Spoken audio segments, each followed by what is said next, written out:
नमस्कार मेरे प्यारे साथियों, स्वागत है आपका आपके अपने YouTube परिवार पर। मैं आपका भाई एक बार फिर से हाजिर हूँ एक नए वीडियो के साथ में। हम पढ़ रहे हैं यूपी पुलिस कांस्टेबल, यूपीएसआई और एसएससी जीडी के लिए हिंदी। आज हमारा हिंदी का ये तीसरा चैप्टर है क्रिया। इससे पहले हमने विकारी और अविकारी शब्दों को किया था, फिर हमने संज्ञा वाला चैप्टर पढ़ा, उसके बाद सर्वनाम, और आज हमारा क्रिया वाला टॉपिक चलने वाला है। मैं इसमें आपको बताऊंगा कि क्रिया वाली चैप्टर में किस तरह से प्रश्न जो आपके पेपर में पूछे जाते हैं, और इजी ट्रिक के साथ मैं इस चीज़ को आपको आज क्लियर कराने वाला हूं। जो भी मेरा भाई आज चैनल पर नया जुड़ा है तो आप चैनल को सब्सक्राइब कर लीजिए और बेल आइकन को दबा दीजिए, ताकि आगे आने वाली वीडियो का नोटिफिकेशन आप तक सबसे पहले पहुँचे और आप चीज़ों के साथ सबसे पहले रूबरू हो।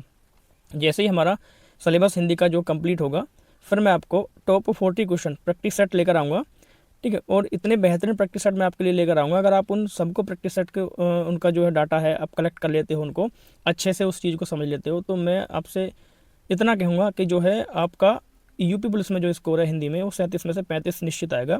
क्योंकि मैं ऑफलाइन कोचिंग कराता हूँ, ऑफलाइन का मुझे लगभग 6 से 7 साल का एक्सपीरियंस भी है, और यहाँ मेरे जो बच्चे पढ़ते हैं उनके 37 में से 35 क्वेश्चन ऑलमोस्ट सभी बच्चे हिंदी में सही करके आते हैं। तो जितना भी मुझे अनुभव है ऑफलाइन का, मैं वो सारा झोंक दूंगा जब मैं आपको उन प्रैक्टिस सेटों को कराऊंगा, ठीक है। तो चलिए शुरू करते हैं आज का अपना वीडियो। तो सबसे पहले बात कर लेते हैं क्रिया की परिभाषा की। क्रिया की जो परिभाषा है, तो किस तरह से हमें किसी शब्द का कैसे पता चलेगा कि ये क्रिया है, ठीक है। तो अगर मैं इसमें बात करूँ परिभाषा की, तो शब्द के जिस रूप से किसी कार्य का करना, ठीक है, होना या अवस्था का बोध हो उसे क्रिया कहते हैं। यानी शब्द का वह रूप जिससे हमें ये पता चले कि कोई कार्य हो रहा है, चल रहा है, कोई कर रहा है, या उसकी अवस्था का पता चलता है, उसको क्रिया हम कहते हैं, उस शब्द को क्रिया कहते हैं। जैसे अगर मैं उदाहरण की बात करता हूँ, तो यहाँ आपको सीधी बात मिलेगी, नो बकवास, जो टू द पॉइंट चीज़ें हैं वही चीज़ें आपको यहाँ पर पढ़ाई जाएंगी। जो आउटसाइडर चीज़ें होती हैं या एकदम से इतने डेप्थ में घुस जाते हैं, ठीक है, तो वहाँ तक जो चीज़ें हैं पेपर में आती भी नहीं है, ठीक है। तो जिस तरह की चीज़ें पेपर में आजकल पेपर का जो पैटर्न बना हुआ है, उसी तरह की चीज़ें मैं आपको यहाँ पर पढ़ा रहा हूँ। और आप देखेंगे एक बार हिंदी के सारे वीडियो अगर आपने कंप्लीट कर लिए हैं, तो आप ये देखेंगे आपका जो हिंदी में स्कोर है वो एकदम से बूस्ट होगा। तो यहाँ पर पहला जो सेंटेंस है, राम किताब पढ़ता है, तो राम जो है किताब पढ़ता है, तो यहाँ पर किताब क्या है, एक क्रिया है, ठीक है। किताब क्या है, एक क्रिया है। तो राम क्या कर रहा है, पढ़ रहा है, पढ़ने का काम कर रहा है, तो पढ़ना क्या है, क्रिया हो गई। अब ऐसे ही जैसे अगला सेंटेंस है, बच्चा सो रहा है, ठीक है, बच्चा क्या कर रहा है, सो रहा है, तो सोना यहाँ पर एक क्रिया है, ठीक है। तो क्रिया कौन सी क्रिया हो रही है, सोने की। यहाँ पर कौन सी क्रिया हो रही है, पढ़ने की क्रिया हो रही है, ठीक है। तो नोट में एक शब्द लिखा हुआ है, एक पॉइंट लिखा हुआ है, क्रिया के बिना वाक्य जो है अधूरा माना जाता है। अगर वाक्य में क्रिया नहीं होगी तो वाक्य जो अधूरा ही रहता है। क्रिया के बिना वाक्य जो पूरा नहीं हो सकता। आप कोई भी वाक्य बना के देखिए, अगर उसमें क्रिया नहीं हो तो वाक्य जो एकदम से इनकम्प्लीट होगा, वाक्य कभी पूरा नहीं होगा बिना क्रिया के। आगे बात कर लेते हैं हम, जो क्रिया के मुख्य भेद होते हैं कर्म के आधार पर, तो वो दो होते हैं, ठीक है। क्रिया के जो मुख्य भेद हैं कर्म के आधार की बात कर रहे हैं हम, तो वो होते हैं दो। एक होती है सकर्मक क्रिया, एक होती है अकर्मक क्रिया, ठीक है। अब इन दोनों क्रियाओं को बड़े आराम से समझेंगे, बड़े प्यार से, और इसके बाद क्रिया के उपभेद भी होते हैं, हम उन पर भी चर्चा करेंगे। तो पहले मुख्य भेद हम पढ़ लेते हैं। मुख्य भेद कौन कौन से होते हैं, तो सकर्मक क्रिया और अकर्मक क्रिया। अगर मैं सकर्मक क्रिया की पहचान की बात करूँ, तो सकर्मक क्रिया क्या होती है, जिस क्रिया का कर्म पर, ठीक, सॉरी, जिस क्रिया का कर्म होता है, ठीक है, जिस क्रिया का कर्म होता है उसे सकर्मक क्रिया कहते हैं। जिस क्रिया के साथ में कर्म होगा वो सकर्मक क्रिया होती है, ध्यान रखेंगे। और जिस क्रिया में कर्म नहीं होगा वो अकर्मक क्रिया होती है। जैसे नाम से पता चल रहा है, अकर्मक यानी बिना कर्म के। सकर्मक का मतलब, स का मतलब होता है साथ, यहाँ पर जो है कर्म साथ चलता है, इसमें स जो लगा हुआ है, ठीक है, इसका मतलब होता है स जो ही होता है उपसर्ग, तो स उपसर्ग का मतलब क्या होता है, साथ में। तो यहाँ कर्म जो है साथ में चलता है, ठीक है। और अ उपसर्ग का मतलब होता है के बिना, ठीक है। तो ये कर्म के बिना चलती है, इसमें कर्म नहीं होता है। पहचान अगर मैं इसकी बात करूं कि इसको पहचानेंगे कैसे, अगर आप, ठीक है, क्या और किसे, ठीक है, प्रश्न पूछने पर आपको उत्तर मिलता है तो सकर्मक क्रिया है।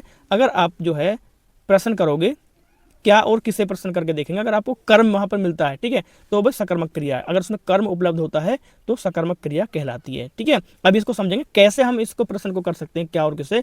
तो जैसे जहां यहाँ पे हमने यहाँ पे लिखा है, राम ने खाना खाया, ठीक है, राम ने खाना खाया, तो क्रिया क्या हो रही है, खाने की हो रही है। क्या खाया, अगर कर्म मिला, ठीक है, कर्म मिला है तो भी वो सकर्मक क्रिया। तो अगर आप क्या प्रश्न करोगे कि राम ने क्या खाया, तो क्या खाया, खाना, तो आंसर मिला, क्या खाया, खाना, तो यहाँ पे खाना क्या है, कर्म है, यहाँ पे खाना क्या है, कर्म। ऐसे ही सीता ने बच्चे को दूध पिलाया, तो क्रिया क्या होगी, पिलाना, ठीक है। क्या पिलाया, ठीक है, दूध पिलाया, किसे पिलाया, बच्चे को पिलाया, ठीक है। तो यहाँ पर दो कर्म हो गए, एक तो दूध हो गया और एक हो गया बच्चा। तो सीता ने क्या किया, बच्चे को दूध पिलाया, किसे पिलाया है, दूध पिलाया, ठीक है, बच्चे को। क्या किसे पिलाया? बच्चे को। क्या पिलाया? दूध पिलाया। तो दो हमें इस पर जो है उत्तर मिले हैं। भाई दूध किसे पिलाया? बच्चे को। बच्चे को क्या पिलाया? दूध पिलाया। तो यहाँ पर दो कर्म है, एक बच्चा दूसरा दूध। तो ये कैसी क्रिया है? जो कैसी क्रिया है? पिलाया किस तरह की क्रिया है? सकर्मक क्रिया। इस तरह से हम क्रिया की पहचान करेंगे। ठीक है, तो आगे बढ़ते हैं हम नेक्स्ट। सकर्मक क्रिया के उपभेद होते हैं। सकर्मक क्रिया के उपभेद, जैसे एक कर्मक क्रिया, इसमें एक कर्मक क्रिया भी होती है जिसमें केवल एक कर्म होता है। ठीक है, जिसमें केवल एक कर्म होता है। जैसे हमने अभी पीछे ये सेंटेंस पढ़ा है, राम ने खाना खाया, तो इसमें एक ही कर्म है। ठीक है, तो ये एक कर्मक सकर्मक क्रिया है, लेकिन इसमें दो कर्म है, तो ये द्विकर्मक सकर्मक क्रिया कहलाएगी। दो कर्मों के साथ है क्रिया। तो वही चीज मैं आपको यहाँ समझाने जा रहा हूँ, इसी चीज को मैं समझाने की कोशिश यहाँ पे कर रहा हूँ। तो जिस क्रिया में केवल एक कर्म होता है वो एक कर्मक क्रिया होती है। जैसे मोहन पत्र लिखता है, तो यहाँ पे क्रिया क्या होगी? लिखना। और क्या काम कर रहा है? पत्र लिख रहा है। जिस पर काम किया जाता है वो क्या होता है? वो कर्म होता है। ठीक है, ध्यान रखेंगे, काम जिस पर होता है वो कर्म होता है। तो यहाँ पर एक ही कर्म है। अगर जैसे मैं यहाँ बात करता हूँ द्विकर्मक क्रिया की, तो जिसमें दो कर्म हो, मुख्य कर्म प्लस गौण कर्म। एक कर्म जो छिपा हुआ होता है, ठीक है, दूसरे कर्म को जो है छिपा हुआ कर्म मानते हैं। तो यहाँ पर दो कर्म होते हैं। उदाहरण जैसे शिक्षक ने छात्र को पुस्तक दी, तो यहाँ पे क्रिया क्या है? भाई क्रिया होगी, ये होगी क्रिया देना, पुस्तक देना है। देना क्या क्रिया है? किसे पुस्तक दी? छात्र को दी। ठीक है, पुस्तक किसको दी? छात्र को। तो ये काम किस पर हुआ है? छात्र पर, तो वो कर्म हो गया। और दूसरी क्रिया ये होगी। ठीक है, ये सॉरी दूसरा कर्म ये हो गया पुस्तक। तो यहाँ पर दो कर्म, एक छात्र और दूसरी पुस्तक। शिक्षक ने भाई पुस्तक दी। ठीक है, एक काम किस पर हुआ? पुस्तक पर हुआ, तो पुस्तक कर्म हुआ। और किसे दी? छात्र को दी, तो छात्र हमारा दूसरा कर्म हो गया। यानी पहले मुख्य कर्म तो छात्र हो गया और दूसरा कर्म हमारा जो गौण कर्म है वो पुस्तक होती है। तो ये द्विकर्मक क्रिया कहलाती है। तो ध्यान रखना। ठीक है, कभी कभी क्रिया की पहचान भी आ जाती है कि इसमें द्विकर्मक क्रिया कौन सी है या गौण क्रिया कौन सी है, तो इसको ध्यान रखेंगे। मैं उम्मीद करता हूँ आपने चीज़ों को बड़े अच्छे से समझा होगा और हिंदी में हम ऐसे ही इंटरेस्ट के साथ आगे बढ़ेंगे। हर एक चैप्टर में आपको इंटरेस्ट आएगा और एक एक बारीक से बारीक चीज़ आपकी समझ में आएगी। ठीक है, ये मेरा आपसे वादा है। आगे बात कर लेते हैं हम अकर्मक क्रिया की। जो अकर्मक क्रिया होती है, जिस क्रिया का कोई कर्म नहीं होता, ठीक है, जिस क्रिया का कोई कर्म नहीं होता उसे अकर्मक क्रिया कहते हैं। यानी इसके साथ कर्म नहीं चलेगा। यानी कर्म किसके साथ नहीं चलता? अकर्मक क्रिया के साथ। जैसे पहचान की मैं बात करता हूँ, क्या और किसे प्रश्न पूछने पर उत्तर नहीं मिलता, तो वो भाई अकर्मक क्रिया हो जाएगी। जैसे बच्चा हंस रहा है, तो हंसना कैसी क्रिया? हंसना अकर्मक क्रिया है। ठीक है, हंसना अकर्मक क्रिया है। अगर आप इसके आगे प्रश्न करके देखोगे, ठीक है, क्या हंस रहा है? ठीक है, क्या हंस रहा है? पता नहीं, कुछ आंसर मिला? नहीं पता। अब बोलोगे बच्चा नहीं, बच्चा जो है कर्म नहीं है। ठीक है, बच्चा कर्म नहीं है, बच्चा एक संज्ञा है। ठीक है, बच्चा एक कर्ता है सेंटेंस में। तो यहाँ जो है कर्म है ही नहीं, तो हंसना ऐसी कैसी क्रिया है? अकर्मक क्रिया। हंसना अकर्मक क्रिया है। तो कभी कभी आपके एग्जाम में ये क्रिया पहचानने के लिए भी आ जाती है कि इनमें से कौन सी क्रिया सकर्मक है और कौन सी जो क्रिया है वो अकर्मक है। तो इसी तरह से हम क्रिया की पहचान करेंगे। ठीक है, क्रिया से पहले ठीक है क्या और किसको प्रश्न करके देखेंगे। अगर उत्तर मिलता है तो सकर्मक, नहीं मिलता तो अकर्मक। ऐसे ही राम सो गया। ठीक है, सोना कैसी क्रिया है? अकर्मक क्रिया है। ठीक है, अगर आप बोलोगे क्या सोया? ठीक है, किसे सोया? पता नहीं, आंसर आपको नहीं मिला। ठीक है, पक्षी उड़ गया। उड़ना भी कैसी क्रिया है? अकर्मक क्रिया है। और मैं आपको बाद में ढेर सारी ऐसी क्रिया दूंगा, तो वहां आपको क्रिया पहचाननी इनमें से कौन सी सकर्मक है कौन सी अकर्मक है। हम प्रॉपर प्रैक्टिस करेंगे एक एक चीज पर। ठीक है, तो पहले आप थ्योरी को समझ लीजिए, फिर मैं एक से एक बेहतरीन क्वेश्चन आपके लिए लेकर आऊंगा एकदम जबरदस्त तरीके से। अच्छा भाई, क्या और किसे से कर्म पहचानो, इसका मतलब मैंने शॉर्ट में यहाँ पे लिख दिया है, क्या और किसे प्रश्न करके कर्म की पहचान होती है। ठीक है, कर्म की पहचान होती है, कर्म की पहचान होती है। तो इसको ध्यान रखेंगे, क्या और किसे प्रश्न करने पर हमें कर्म की पहचान होती है। कर्म है या नहीं है, अगर है तो सकर्मक, नहीं है तो अकर्मक। तो इसको ध्यान रखेंगे। चलिए आगे चलते हैं हम। नेक्स्ट हम बात कर लेते हैं क्रिया कितने प्रकार की होती है। अगर मैं बात करूं प्रयोग के आधार पर कितने प्रकार होते हैं? 8 प्रकार होते हैं क्रिया के। और संरचना के आधार पर कितने प्रकार होते हैं? केवल 5 प्रकार होते हैं संरचना के आधार पर। तो ध्यान रखेंगे, प्रयोग के आधार पर अगर आपसे क्रिया पूछे तो 8 और संरचना के आधार पर आपसे पूछे तो 5। ठीक है, तो ये स्टार्टिंग वाली जो 5 है ना, स्टार्टिंग वाली जो 5 है, इन्हीं को जो है कर्म के आधार पर भी डिफाइन किया गया है। ठीक है, और ये सहायक क्रिया हो गई, सामान्य क्रिया और सजातीय क्रिया, ये जो है प्रयोग के आधार पर गिनी जाती है। ठीक है, केवल प्रयोग के आधार पर गिनी जाएंगी। लेकिन ये जो पहली 5 कर्म और प्रयोग दोनों, संरचना और प्रयोग दोनों के आधार पर गिनी जाती हैं पहली 5। ठीक है, तो ध्यान रखेंगे प्रयोग के आधार पर कितनी है? 8। जैसे संयुक्त क्रिया, पूर्वकालिक क्रिया, नाम धातु, प्रेरणार्थक क्रिया, कृदंत क्रिया, सहायक क्रिया, सामान्य क्रिया और सजातीय क्रिया। ऐसे अगर मैं बात करता हूँ संरचना के आधार पर, तो यहाँ पर भाई संयुक्त क्रिया हो गई, पूर्वकालिक क्रिया, नाम धातु क्रिया, प्रेरणार्थक क्रिया और कृदंत क्रिया। तो ये 5 हमारी होती हैं संरचना के आधार पर। तो एक एक करके इनको डिफाइन करते हैं और एक से एक बेहतरीन एग्जाम्पल के साथ इनको हम समझते हैं। तो सबसे पहले बात कर लेते हैं हम धातु की। धातु क्या होती है, ठीक है। तो धातु जो है क्रिया का मूल रूप धातु कहलाता है। जो क्रिया का मूल रूप होगा वो धातु कहलाएगा, या दूसरे शब्दों में अगर मैं बात करूँ, वह मूल शब्द या शब्दांश जिसमें ना प्रत्यय जोड़ने पर क्रिया का निर्माण होता है, ठीक है। कौन सा प्रत्यय लगाते हैं, ना। इसमें जो है ना प्रत्यय जोड़ने पर क्रिया का निर्माण होगा, ठीक है। तो वो क्रिया का सामान्य रूप बनता है। अगर प्रत्यय हम हटा दें उसमें से तो वो धातु रूप रह जाता है क्रिया का। अगर मैं उदाहरण की बात करता हूँ, जैसे जाना एक प्रकार की क्या है, क्रिया है, ठीक है। तो जाना जो क्रिया है इसका धातु रूप कौन सा है, जा, ठीक है। इसका धातु रूप बनेगा जा, ठीक है। और जा में ना प्रत्यय जोड़ देंगे तो क्या बन जाएगा, जाना। तो जो धातु रूप है, क्रिया का जो धातु रूप है, उसमें अगर ना प्रत्यय लगा देंगे तो वो क्रिया का सामान्य रूप बन जाता है। जैसे मैंने लिखा चल, ठीक है। चल क्या है, एक धातु रूप है। अगर इसमें ना प्रत्यय लगा दूंगा तो चलना एक क्रिया का पूर्ण रूप बन जाएगा। तो ऐसे ही पढ़ना सामान्य क्रिया है, और पढ़ इसमें क्या है, इसका धातु रूप। लिखना सामान्य क्रिया है और लिख क्या है, धातु रूप। जैसे यहाँ पे लिखा हुआ धातु प्लस ना जोड़ेंगे तो क्रिया का सामान्य रूप बनता है, ठीक है। धातु में अगर ना प्रत्यय हम जोड़ देंगे तो क्रिया का सामान्य रूप बनता है। कई बार क्वेश्चन ये भी बन जाता है, ठीक है। धातु रूप में क्या जोड़ने पर क्रिया का सामान्य रूप बनता है, तो ऑप्शन दे देगा प्रत्यय, ऐसे दे देगा प्रत्यय, अव्यय, उपसर्ग, ठीक है। और एक ऑप्शन और दे देगा, ठीक है, या ये सभी, ऐसे दे देगा ये सभी। तो ऐसे पहचानना है। तो धातु रूप में क्या जोड़ने पर क्रिया का पूर्ण रूप बनेगा, प्रत्यय लगाने पर क्रिया का पूर्ण रूप बनता है। तो इस तरह से क्वेश्चन भी आपके एग्जाम में बन जाते हैं, ठीक है। जो कि परिभाषा के ही क्वेश्चन होते हैं, परिभाषा से ही क्वेश्चन बनते हैं। तो इसलिए मेरे भाइयों परिभाषा पर भी ध्यान देना है, चीज़ों के बेसिक लेवल को समझना है, ठीक है। एकदम से हम 100 पर नहीं पहुंच सकते, 0 से 100 तक चलेंगे बड़े आराम से एक एक चीज़ को समझते हुए। आगे बात कर लेते हैं प्रयोग के आधार पर भेद। पहले हम प्रयोग के आधार पर भेद पढ़ लेते हैं, क्रिया के कौन कौन से भेद है। और इस वीडियो को हम 2 पार्ट में कंप्लीट करेंगे, ठीक है। क्योंकि अगर एक पार्ट में इस वीडियो को मैं लेकर आता तो वीडियो काफ़ी बड़ा हो जाता, क्योंकि क्रिया चैप्टर बड़ा है, ठीक है। इसमें बहुत सारी क्रियाएं हमें देखनी होती है, सारी चीज़ों को समझना है। तो सेकंड पार्ट जब आएगा, ठीक है, उसी में हम जो है क्वेश्चन प्रैक्टिस करेंगे और बाकी का जो इसमें छूट जाएगा वो कवर करेंगे। तो बात कर लेते हैं हम संयुक्त क्रिया की। संयुक्त क्रिया क्या होती है, ठीक है। जब कोई क्रिया 2 क्रियाओं के संयोग से बनती है, ठीक है। जब कोई क्रिया 2 क्रियाओं के संयोग से बनती है तो उसे संयुक्त क्रिया कहते हैं, ठीक है। उसे क्या कहते हैं, संयुक्त क्रिया कहते हैं, 2 क्रियाओं के संयोग से। जैसे वह रोने लगा, ठीक है, वह रोने लगा, इसमें 2 क्रिया हैं, ठीक है। जब सेंटेंस में 2 क्रिया हो तो वहां भाई संयुक्त क्रिया हो जाएगी। देखो रोना भी एक क्रिया है, ठीक है, और लगना भी एक क्रिया है। तो वह रोने लगा, तो यहाँ पे 2 क्रिया है, तो ये क्या हो गया, संयुक्त क्रिया वाला सेंटेंस हो गया। इसमें क्रिया की क्या पहचान है, संयुक्त क्रिया। वह कूद पड़ा, अब देखो कूदना भी एक क्रिया है और पढ़ना भी एक क्रिया है। कूद पड़ा 2 क्रिया होगी। घंटी बज गई, अब बजना भी एक क्रिया है और गई भी एक क्रिया है, होगी ना 2 क्रिया। तो ये संयुक्त क्रिया वाले उदाहरण है। सुरेश सामान ले गया, तो सामान का मतलब लेना भी एक क्रिया है और गया भी एक क्रिया है, ठीक है। ले गया 2 क्रिया हो गई। वह फारसी बोल सकता है, तो देखो बोलना भी एक क्रिया है और सकना भी एक क्रिया है। ऐसे ही माँ ने केक बांट दिया, बांटना भी एक क्रिया है और देना भी एक क्रिया है। तो ये सारे के सारे जो सेंटेंस है, मैं उम्मीद करता हूँ आपको समझ में आए होंगे। तो सारे के सारे संयुक्त क्रिया वाले सेंटेंस है।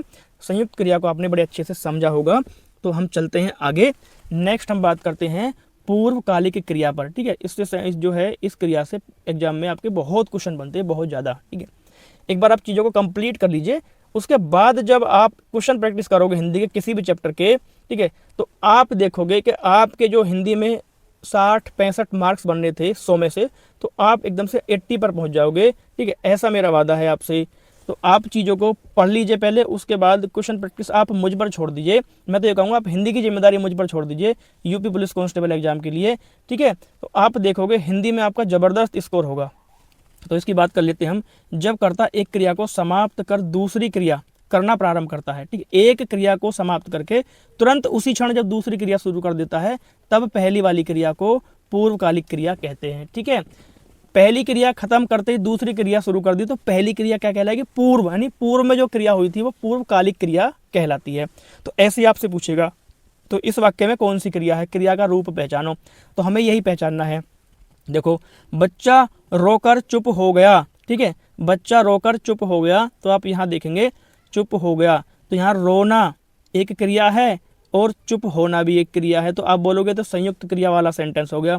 ये संयुक्त क्रिया वाला सेंटेंस नहीं, आप ये देखेंगे कि एक क्रिया समाप्त हुई है, रोने की क्रिया समाप्त हुई और चुप होने की क्रिया शुरू हो गई, ठीक है। यहाँ पर एक क्रिया समाप्त होती है, दूसरी क्रिया शुरू हो जाती है, तो पहली क्रिया पूर्वकालिक क्रिया कहलाती है। जैसे रवि नहाकर स्कूल गया, ठीक है। रवि नहाकर स्कूल गया, तो रवि ने क्या किया, नहाया और फिर स्कूल चला गया, ठीक है। नहाया, नहाना क्रिया और गया, तो दो क्रिया की पहली क्रिया समाप्त करके दूसरी क्रिया शुरू हो गई।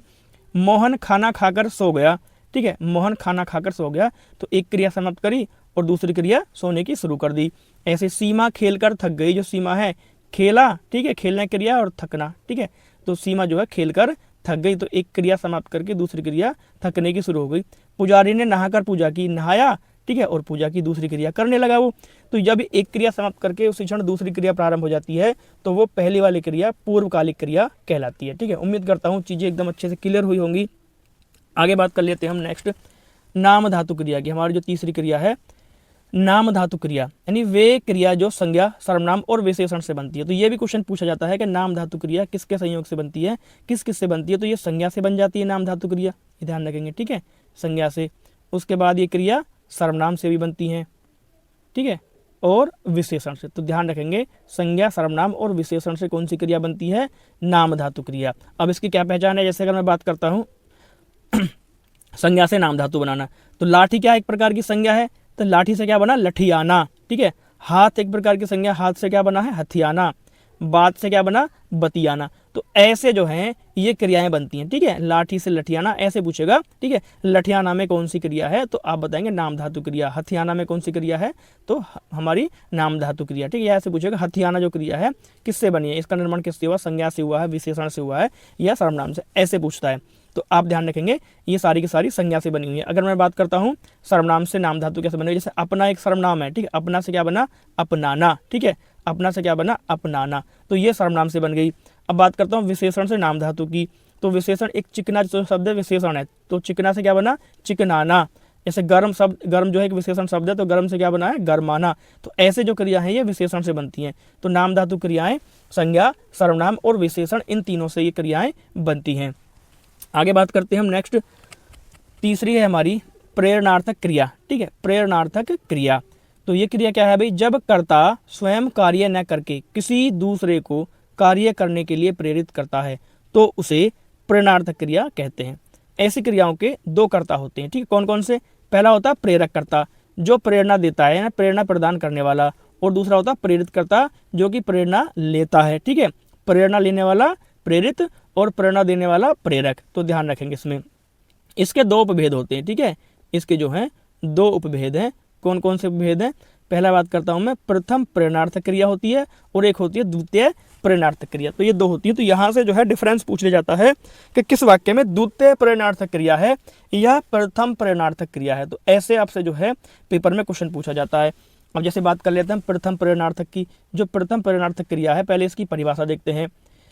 क्रिया का वह रूप जिसमें कर्ता स्वयं कार्य में सम्मिलित होता हुआ कार्य करने की प्रेरणा देता है, इसमें कर्ता भी कार्य में सम्मिलित होता है और प्रेरणा भी देता है, उसे प्रथम प्रेरणार्थक क्रिया कहते हैं। जैसे सुरेश सबको भजन सुनाता है, तो सुरेश जो है भजन सुनाता है, सबको भजन सुनाता है, ठीक है, सबको प्रेरित कर रहा है, ठीक है। सुरेश सबको भजन सुनाता है।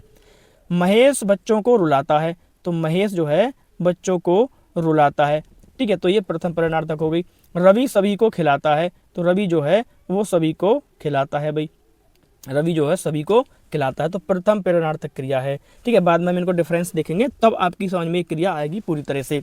जैसे मैं बात करता हूँ द्वितीय प्रेरणार्थक क्रिया, तो दूसरी प्रेरणार्थक क्रिया क्या है भाई, जिसमें कर्ता स्वयं कार्य न करके दूसरों को कार्य करने के लिए प्रेरणा देता है, तो वहाँ द्वितीय प्रेरणार्थक क्रिया होती है, वहाँ पर द्वितीय प्रेरणार्थक क्रिया होगी। जैसे सोहन पत्र लिखवाता है, ठीक है। सोहन खुद नहीं लिख रहा है, पत्र लिखवा रहा है किसी दूसरे आदमी से, ठीक है, किसी दूसरे आदमी से पत्र लिखवा रहा है, तो यहाँ पर ये द्वितीय प्रेरणार्थक क्रिया हो गई। जैसे मालकिन घर साफ करवाती है, तो घर साफ करवा रही है किसी और से, खुद नहीं कर रही है, ठीक है। तो यहाँ पर द्वितीय प्रेरणार्थक क्रिया है। क्लियर हो। आगे बात करता हूँ, सम्राट मैच जितवाता है, तो जो सम्राट है उसने मैच जिताया नहीं है, किसी और से मैच को जितवाया है, ठीक है। वह आयोजन करवाता है, कोई व्यक्ति है, ठीक है, उसने आयोजन किया नहीं है, करवाया है किसी से, तो वह आयोजन करवाता है। तो यहाँ पर इन सभी सेंटेंस में द्वितीय प्रेरणार्थक क्रिया का प्रयोग हुआ है। तो ऐसे ही क्रिया पहचानने के लिए आपको पेपर में आएगी। तो आगे अब हम इस चीज़ को समझते हैं कि आखिर ये मैटर है क्या प्रथम और द्वितीय का। जैसे अगर मैं बात करता हूँ भाई उठ मूल धातु है, अगर इसमें ना प्रत्यय लग जाएगा तो उठना एक क्रिया का सामान्य रूप बन जाएगा। तो यहाँ मैंने मूल धातु लिखी है क्योंकि इसी से तुम्हारी समझ में आएगा प्रथम और द्वितीय का खेल। जैसे उठ एक मूल क्रिया है, ठीक है, धातु क्रिया है, तो अगर इसमें प्रथम प्रेरणार्थक क्रिया हम इसका प्रयोग करेंगे तो उठ से बनेगा उठाना, ठीक है, उठाना, तो उठाना। अगर द्वितीय की बात होगी तो उठवाना हो जाएगा, उठवाना, किसी और से उठवाया है। तो ये जो है गिर शब्द है आगे, तो गिर से क्या बना, गिराना, गिरना नहीं लिखना, गिराना, ठीक है, गिराना, तो आगा डंडा और आएगा यहाँ पे। ये शब्द जो है वर्तनी संबंधी मिस्टेक है, तो आगा डंडा आ जाएगा, तो ये क्या हो जाएगा, ये गिराना, ये शब्द क्या बन जाएगा, गिराना। और द्वितीय में क्या बनेगा, गिरवाना, किसी और से गिरवाया जी, ठीक है, तो खुद ने नहीं गिराया, किसी और से गिरवाया है, ठीक, कहते हैं ना उसने जो ये काम किया नहीं है, किसी से करवाया होगा। तो ऐसे ही जो है ये द्वितीय प्रेरणार्थक में चला जाता, किसी से करवाया होगा। तो ऐसे कट, कट से क्या बना, काटना, ठीक है, और यहाँ क्या बनेगा, कटवाना। जैसे सुन है तो सुन से क्या बना, सुनाना, और यहाँ क्या बना, सुनवाना, किसी और से सुनवाया होगा। चल से क्या बना, चलाना, और यहाँ क्या बना, चलवाना, द्वितीय में क्या बन जाएगा, चलवाना, ठीक है, किसी और से चलवाया है। तो जगाना, तो जगा, यहाँ पे जो हमारा जाग होना चाहिए, जाग, ये सब, ठीक है, तो इसको हम जो है काट देते हैं,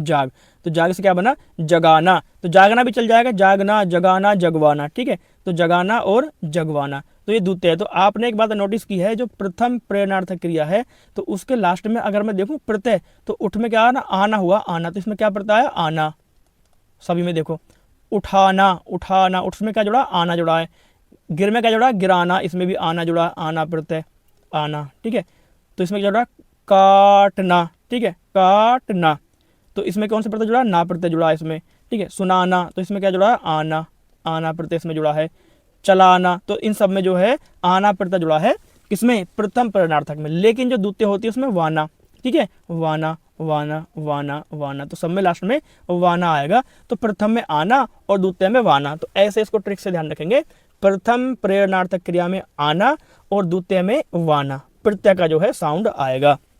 तो ये होती है प्रथम और द्वितीय प्रेरणार्थक क्रियाएं। तो उम्मीद करता हूँ आपने इस चैप्टर को जो भी मैंने पढ़ाया है अच्छे से क्लियर किया होगा। अगर आपका कोई डाउट है तो आप मुझे कमेंट करके ज़रूर बताइएगा, मैं उसको दूर करने की पुरजोर कोशिश करूँगा, आपका जो भी कन्फ्यूजन है, ठीक है। तो मिलते हैं हम नेक्स्ट वीडियो में इससे आगे की चीज़ों के साथ, और उसके बाद करेंगे हम MCQ क्वेश्चन, ठीक है। तो तब तक के लिए आपका बहुत बहुत शुक्रिया, आप वीडियो पर बने रहे। तो मिलते हैं हम नेक्स्ट वीडियो में।